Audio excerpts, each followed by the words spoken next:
A very good morning. You're tuned into World 24/7 with me, Arjun Samar Mahendran. And here are your global talking points this Tuesday morning. Trump pushes for land swap deal with Russia ahead of Alaska summit. Hopes to get back prime territory for Ukraine. Trump adds Putin-Zelensky meet is the next step. Trump elongates trade truce with China, signs order to extend China tariff truce by 90 more days.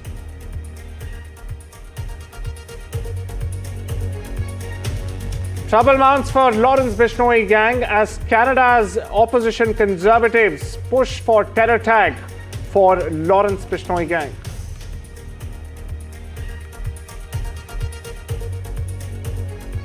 UK adds India to its deport now, appeal later scheme, expands deportation list from 8 to 23 countries.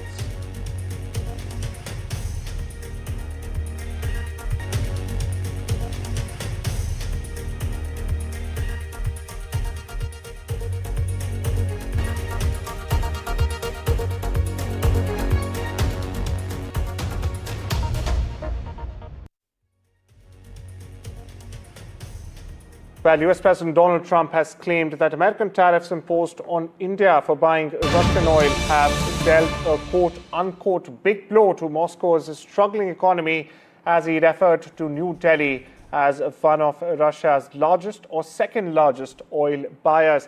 Now, he was addressing a press conference at the White House when Trump said Russia's economy is not doing well. And he also added that it had been very well disturbed by the combined effect of American trade duties and global pressures on Moscow. My colleague Sakshi joins me for the latest on this. Sakshi, we heard Donald Trump there. Trump has said he was prepared to do much more, as a pressure tactic on Russia. What's the latest you're picking up? Absolutely. The latest comments from US President Donald Trump highlighting the fact and reflecting the fact that, again, he is using tariffs as a weapon. Now, US President Donald Trump has said that, the Russian economy is not doing well, how India's tariff is really a blow to China, and tariffs on their biggest oil supplier is in the limelight. Now, remember, oil prices have been steady. They're at $65 to $66 a barrel. In, of course, the light of the talks really that are to happen, and oil prices are at the moment trading steady. So in focus, of course, US-Russia talks, which again, Donald Trump has said and indicated that he will be looking at how things really pan out, not giving any indication of any optimism in sight. However, remember, top economists have been telling NDTV that, look, the US President Donald Trump, at the moment with this trade war and tariff war and these pressure tactics across the globe, is in a sense destroying himself and the US economy. And while he says that this is beneficial to the US economy, economists believe otherwise. Well, is there any immediate respite for Russia that's on the anvil? And do you see Trump offering them any olive branch at this Alaska meet scheduled to take place on this Friday, Sakshi? In US President Donald Trump's own indications, really, what we see is he says he will wait and watch how things pan out. He will hear what they have to say. Now, when someone says that he will hear what the other side has to say, that itself is an indication for us to understand that Donald Trump really is looking at this as a wait-and-watch mode, is looking at this meeting really as, where he'll hear what the Russian side has to say, the counterparts have to say. And when he's saying that their economy is already not doing well, this, of course, economists and experts believe is, again, a fresh angle where he's adding his Trumpism. And therefore, he is saying that, look, he will call the shots and he will decide based on what the other side is reflecting in front of him. Right. Thank you so much for getting us the latest. That was my colleague Sakshi getting us the latest on Trump's tariff announcement on India and how it affects, in fact, Russia and US negotiations with Moscow. Moving on but staying with Washington, where Donald Trump says Ukrainian President Vladimir Zelensky could very well attend his upcoming summit with Russian leader Vladimir Putin in Alaska this Friday. But he has also expressed doubt that Zelensky's presence would make much difference in securing a peace deal. That's what Trump says. He also stressed that the meeting with Putin is aimed at understanding the possible parameters of a peace deal before he consults with Zelensky and European leaders. He added that if Putin presents what he views as a fair deal, he will bring it to the European Union, NATO, and President Zelensky. Now, still, Donald Trump emphasized that it's not solely up to him to finalize any agreement. Now, that's very important, warning that Friday's meeting may not lead to any major breakthrough. The president later added that a meeting between Putin and Zelensky would, in fact, be very, very necessary. We get you some reactions. There's good and there's bad, but it's very complex because you have lines that are very uneven, and there'll be some swapping, there'll be some changes in land, and the word that they will use is, they make changes. We're going to change the lines, the battle lines. Russia's occupied a big portion of Ukraine. They've occupied some very prime territory. We're going to try and get some of that territory back for Ukraine. Next meeting will be with Zelensky and Putin, or Zelensky and Putin and me. I'll be there if they need, but I want to have a meeting set up between the two leaders. I was a little bothered by the fact that Zelensky was saying, well, I have to get constitutional approval. I mean, he's got approval to go into war. I stay with Washington, where in a last-minute move, or should I say another last-minute move, Donald Trump has signed an order extending the US-China tariff truce by 90 days. Now, this comes just hours before it was set to expire. According to US media, this extension pushes the deadline to early November now, delaying higher tariffs on Chinese goods for 3 more months. Now, Trump praised ongoing talks with China, calling relations with President Xi very good, while China urged continued cooperation on fair and equal terms. Now, this truce, first agreed on May, has been shaky, with tensions flaring in recent trade meetings across Europe, as we saw in July when both the teams met. But for now, US tariffs on Chinese goods remain at 30%, while China keeps the rate at 10%. Meanwhile, the full text of Trump's new order has not been released as of now, but for now, the clock is ticking once again with a new 90-day timeline. Now, the US has also designated the Balochistan Liberation Army and its armed wing, the Majid Brigade, as a foreign terrorist organization. They've cited deadly attacks, including a March train hijacking that killed 31 people. Now, but this time, the very timing of this decision is, however, raising questions. Now, this comes just weeks after the Trump administration announced a joint oil exploration deal with Pakistan. And what were they targeting? Well, they were targeting Balochistan. It's a region rich in untapped reserves. Now, as global powers race to secure energy and critical minerals, Balochistan sits at the center, at the very center. It's a volatile, resource-rich, and a deeply contested piece of land. And to shed more light on this, I'm joined by Glenn Carl. He's the former CIA Deputy National Intelligence Officer for Transnational Threats. Mind you, thank you so much for making the time and joining us this morning, Carl. My first question to you now, is the US using terrorism designations to in fact legitimize energy-driven intervention in Balochistan? Because we've been seeing what's been happening with China and its CPEC project in Balochistan. I think you are wise to link the two events. I don't think that the United States under Trump is doing this because it's discovered all of a sudden that a terrorist organization is in fact a terrorist organization. This is a way to curry favor with Pakistan, it seems quite clearly. A follow-up question for you here, and first of all, thank you. Second of all, could these foreign oil deals also deepen this conflict in a region, as we know, it's already resisting external control? That's why I mentioned China to begin with. Well, China, really, the United States is interested in Pakistan, I would say, first, from a geostrategic perspective, as a way to attempt, at least, to counter China's influence. The U.S. doesn't want Pakistan to continue sliding ever closer to Beijing and Beijing's sphere of influence, and wants to have some way, the United States does, to have some leverage and an in, really, with Pakistan.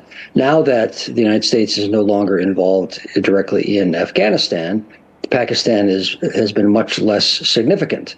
But with the fuel, primary resources issue looming large, then the U.S. does seem to be, under Trump, looking for ways to find favor with Pakistan and to wean it from China and to have some greater possibility of finding a deal in Baluchistan, certainly. Well, thank you so much for unpacking that for our viewers there, Carl. Moving on, across the border, where Canada's federal Conservative Party has in fact joined the chorus of voices calling for the Lawrence Bishnoi gang to be added to the country's list of terrorist organizations. Now, this gang is suspected and in some cases also convicted to be behind the surge of extortion threats in not only British Columbia, but also across Alberta and Ontario that have terrified the South Asian communities for years together now. Shift our focus back to Washington, where Donald Trump has taken a dramatic action in the national capital. He's federalized the city's police force and has deployed 800 National Guard troops. Now, Trump says the capital has been overtaken by violent gangs, criminals, and homeless people. He's calling it a public safety emergency, viewers. Now, this marks the first time a sitting president has ever seized control of DC's police under these emergency powers. Critics, meanwhile, are calling the move dangerous and illegal. They're also pointing out that violent crime in DC is actually at a 30-year low, a 3-decade low. Meanwhile, Mayor Muriel Bowser says the action is unsettling and unprecedented, while Democrats are accusing Trump of using force to stir fear ahead of the election. On the other hand, Trump says more federal troops and even the military could follow suit. Meanwhile, listen into what the US president said, followed by a report. I'm announcing a historic action to rescue our nation's capital from crime, bloodshed, bedlam, and squalor, and worse. This is Liberation Day in D.C., and we're going to take our capital back. We're taking it back. Under the authorities vested in me as the President of the United States, I'm officially invoking Section 740 of the District of Columbia Home Rule Act. You know what that is? And placing the D.C. Metropolitan Police Department under direct federal control, and you'll be meeting the people that will be directly involved with that. Our capital city has been overtaken by violent gangs and bloodthirsty criminals, roving mobs of wild youth, drugged out maniacs and homeless people, and we're not going to let it happen anymore. We're not going to take it. President Trump laid out plans to take control of the Metropolitan Police Department for at least the next 30 days and to deploy troops on the ground. This is in addition to about 120 FBI agents who have already been reassigned to work overnight shifts on the streets of D.C. Trump says that this show of force is necessary because, in his words, the U.S. Capitol has been taken over by violent gangs and bloodthirsty criminals. And he cited some recent high-profile incidents, including one of his former DOJ staffers who was beaten up earlier this month during an attempted carjacking, and also a 21-year-old congressional intern who was killed by a stray bullet back in June. The Metropolitan Police statistics, though, actually show that violent crime is down 26% from a year ago, plunging to a 30-year low. Local officials have pointed to this figure as proof that there is no emergency to justify this assertion of power, claiming that this is either a distraction tactic from the White House or it's about further cracking down on blue cities, perhaps using D.C. as the test case for other Democratic cities across the country. Either way, D.C. is not a state, so the federal government and de facto the president do have the authority to exert control like this, even though it has never happened before. Deploying military troops is also allowed, but exceedingly rare. It's usually only used during emergencies, things like riots, mass protests, or natural disasters. Although President Trump has done this before, most recently deploying National Guard troops and active duty Marines on the streets of Los Angeles to quell protests over his immigration policies. The other thing that Trump has vowed to do is to purge homeless people from the city. There are about 3,000 of these individuals, although he hasn't said exactly where these people will go, except to say far from the capital. Tony Waterman, NDTV, Washington. We shift our focus back to India, where in an exclusive interview with NDTV's very own Gauri Dwivedi, Israel's ambassador to India, Reuven Azar, discussed PM Netanyahu's plan to seize Gaza City, threatening the future of 1 million Palestinians. Now, this follows Israel's security cabinet approving a new ground offensive to, in fact, take full control of Gaza's largest city, sparking global outrage. Ambassador Azar, meanwhile, declared that Israel will take over the entire Gaza Strip if it deems so. Listen.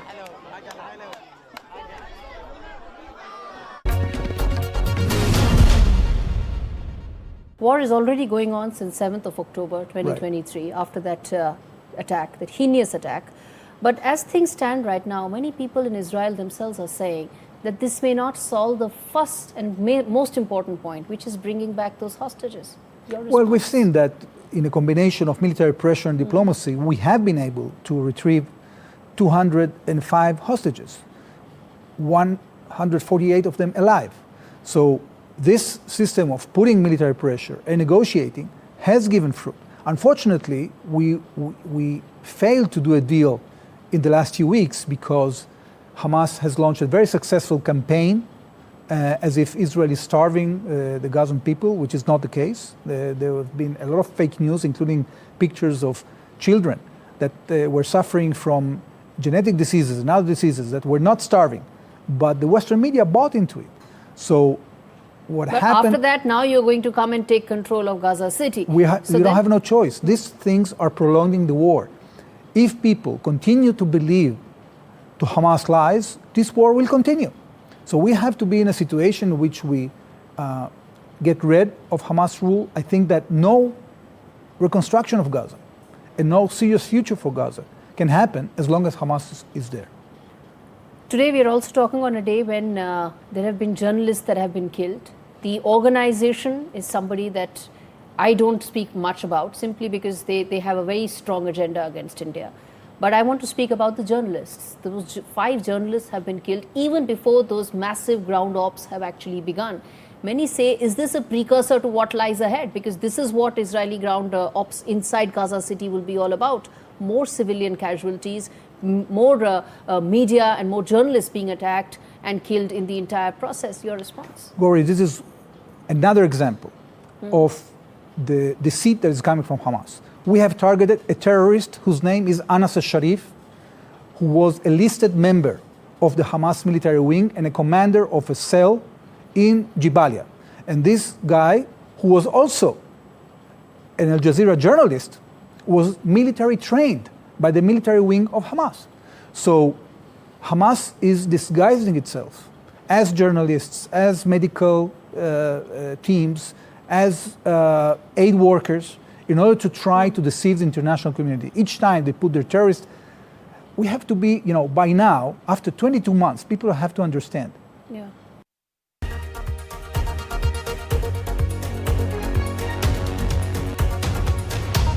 Welcome back. You're watching The World 24/7 here on NDTV. We shift our focus to London, where India is among the list of countries being added to an expanded UK government's list of countries where foreign criminals will in fact be deported once their sentence before their appeals are heard as part of measures to crack down on rising migration in the country. The UK Home Office has confirmed that the scope of its Deport Now, Appeal Later scheme will be nearly trebled from 8 countries to 23, with foreign nationals from these countries to be deported to their home countries before they can even appeal against that decision.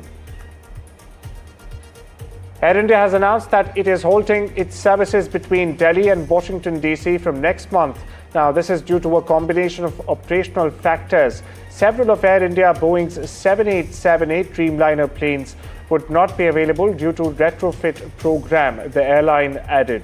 Now, the announcement comes 2 months after the airline's London-bound 7878 Dreamliner plane crashed in Ahmedabad just moments after takeoff. Only one of the 242 passengers and crew on board survived the June 12 crash, which also in fact killed nearly 20 people on the ground. Camp Rock 2, the final jam, will celebrate its 15th anniversary in September. But as it turns out, viewers, the Disney Channel original movie didn't mark the last time its stars would rock out together. The Jonas Brothers kicked off their Greetings from Your Hometown tour with a surprise that thrilled fans. It was a reunion with fellow Disney Channel star Demi Lovato. Now, Lovato joined the Jonas Brothers on stage, performing the iconic Camp Rock songs during their tour kickoff at the MetLife Stadium. Meanwhile, fans relived memories from the beloved Disney film, which launched their careers and also turned them into iconic Disney albums.